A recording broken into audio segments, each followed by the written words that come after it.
Hello guys, welcome back to my channel sweet পেটসের নতুন একটা ভিডিওতে জানাই সবাইকে স্বাগতম। তো আশা করছি কেউ আমাকে ভুলে যাননি।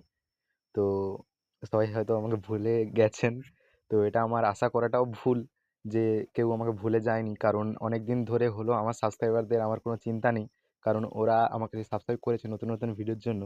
তো আমার চ্যানেলে অনেক দিন ধরে প্রায় বড় ভিডিও আসে নাই বলতে গেলে। তো তার জন্য আমাদের সাবস্ক্রাইবারদের কাছে আমি সরি চাইয়ে নিচ্ছি, কারণ আমি খুবই ব্যস্ত থাকার কারণে আমি ভিডিও আনতে পারিনি আমার চ্যানেলে। তো তার জন্য প্লিজ আমাকে ক্ষমা করে দেবেন। তো আজকের আমার লফটের অনেক পরিবর্তন যেগুলো হয়েছে সেগুলো আমি আপনাদের সাথে শেয়ার করব। তো চলুন ভিডিওটি স্টার্ট করা যাক, বেশি না বকে। ঠিক আছে, তো চলুন ভিডিওটা স্টার্ট করা যাক।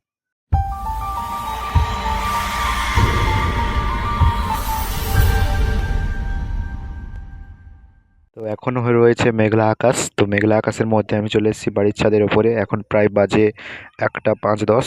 তো আমি ওদের পায়রাগুলোকে খানিকটা খাবার দিয়ে দেবো, কারণ ওদেরকে অনেকক্ষণ আগে খাবার দিয়েছিলাম। তো এখন হয়তো ওদের পেট হালকা হয়ে গেছে, তার জন্য খাবার দিয়ে দেবো ওদেরকে প্রথমে। আয় আয় আয় আয় আয় আয়।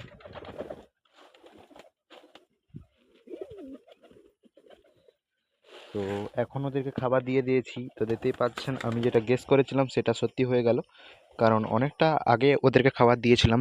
তারপরে ওই বাচ্চাকে ওদেরকে খাওয়াতে হয়, তার কারণে অনেকটা পেট হালকা হয়ে যায়। এবং সবগুলো পায়রার নয়, কিন্তু যারা বেশি তাদের বাচ্চাকে খাওয়ায় তারা একটু বেশি বেশি খাবার খায়, ঠিক আছে। তো তাই জন্য একটু এদিক থেকে আমাকে চিন্তা করতে হয়। তো যাদের বাড়িতে ব্রিডিং প্রসেস চলছে একটু বেশি বেশি খাবার দিয়ে রাখবেন, কারণ ওদেরকে বাচ্চাদেরও খাওয়াতে হয় এবং ওদেরও নিজের পেট ভরতে হয়। এবং যদি কম কম খাবার দেন তাহলে ওরা বাচ্চাদেরকে তো হেলদি রাখবে, কিন্তু ওদের নিজেদের শরীর আর খেয়াল রাখতে পারবে না, এবং ওদের শরীরগুলো হেলে যাবে যেই গ্রোথে, মানে ওরা যেই বডিতে ওরা নিজের ব্রিডিং স্টার্ট করেছিল সেই বডি আর থাকবে না ব্রিডিং শেষে। তো তার জন্য সবাইকে বলছি, তো ব্রিডিং চলাকালীন বেশি বেশি খাবার এবং জল দিয়ে রাখবেন। এবং এখন যেহেতু গরমকাল, তার কারণে গরমকালে তো আরও বেশি জল যাবে, এবং পারলে একটু ঠান্ডা জল, মানে একটা বরফ বা দুটো বরফ নিয়ে জলে ফেলে দেওয়ার চেষ্টা করবেন। বেশি ঠান্ডাও দেবেন না, বেশি গরমও দেবেন না। তো এরা এখানে খাওয়া দাওয়া করুক, চলুন আমি একটু আমাদের বাচ্চাগুলো থেকে ঘুরে আসি। তো আশা করছি আমাদের এই ঘরের ভেতরে আপনারা দেখতে পেয়েছিলেন আগের বারে কোনো মুরগি বাচ্চা ছিল না, কারণ আমাদের মুরগি বাচ্চাগুলোকে নিচে শিফট করে দেওয়া হয়েছে। কিছু মুরগি বাচ্চা স্ট্রোক হওয়ার কারণে ওরা মারা যাচ্ছিল। তো দেখতেই পাচ্ছেন এখানে আমাদের বাচ্চাগুলোকে আমরা এখানে শিফট করে দিয়েছি। তো কার উপরে কে দাঁড়িয়ে আছে দেখুন একটাবার। হ্যাঁ, মানে এরা হলো ভাই বাদার যাকে বলা হয়, ঠিক আছে। তো খুবই সুন্দর সুন্দর কালার উঠেছে।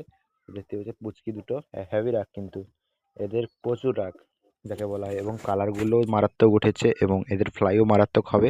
এবং যদি একটা আবার খেলা স্টার্ট করে তো আবার মানে সোনায় সোহাগা যেটা বলে আর কি, সেটা হয়ে যাবে। এবং খুবই সুন্দর সুন্দর ইউনিক ইউনিক কালার।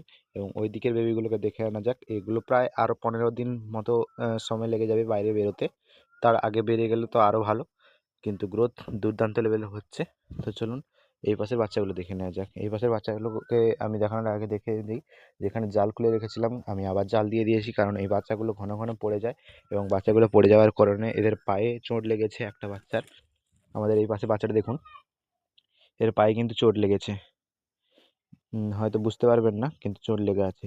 এটা হচ্ছে এইবারের এই ব্রিডিংয়ের এই আমাদের পেয়ারের বাচ্চার ইউনিক কালার। এবং এই কালারের বাচ্চা আগে উঠেছে যেগুলো আমাদের এখন ফ্লাই করে দুর্দান্ত লেভেল, তারা আবার হয়তো ব্রিডিং চালু করে দেবে। মানে এই কালারের যেই বাচ্চাগুলো উঠেছিল তারা হয়তো আবার ব্রিডিং চালু করে দেবে।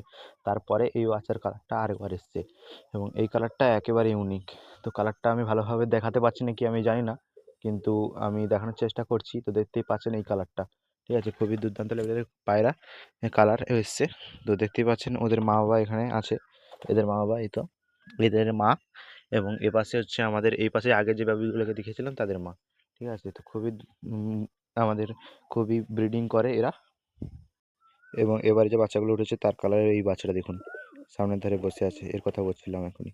এবং এখানে দেখতে পাচ্ছেন এদের আমাদের নর পায়রাটা। এবং এইবারে আমাদের যে আগের বারে সাদা বাচ্চাগুলো উঠেছিল সেই বাচ্চাগুলোর মধ্যে একটা। এবং এখানে দুটো বাচ্চা বসে আছে, আগের বারে যে বসেছিল আমাদের যেগুলো উড়ে এসেছিল বাইরে তাদের দুটো বাচ্চা, একটা বাচ্চা ভেতরে ঢুকে গেল।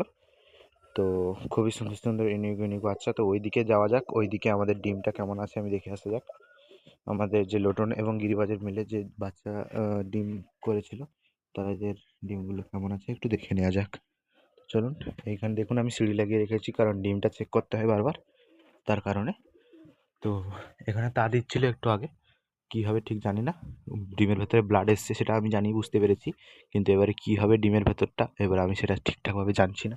যদি বাচ্চা হয় ভালো, খুবই ভালো ব্যাপার। যদি ওরা ভালোভাবে তা দিয়ে এরকম আমাদের ওয়েদার থাকে, এরকম আমাদের হিটনেস থাকে ওয়েদার, তাহলে হয়তো বাচ্চাটা হয়ে যেতে পারে। তো চলুন, ভিডিওটি এতদূর পর্যন্ত ভালো লাগলে লাইক করবেন, সাবস্ক্রাইব করবেন, এবং প্রতিনিয়ত আমি ভিডিও দেওয়ার চেষ্টা করব। কেউ আমার চ্যানেলটিকে আনসাবস্ক্রাইব করবেন না, কারণ খুবই মেহনত করে আমি সাবস্ক্রাইবগুলো এনেছি। তার কারণে একটু ব্যস্ত হওয়ার কারণে আমি ভিডিওটা দেখতে পাচ্ছি না, কিন্তু কন্টিনিউ করার চেষ্টা করব ভিডিও। চলুন, আশা করি সবাই ভালো থাকবেন। তো পরের দিন পরের একটা ভিডিও নিয়ে আসা যাবে।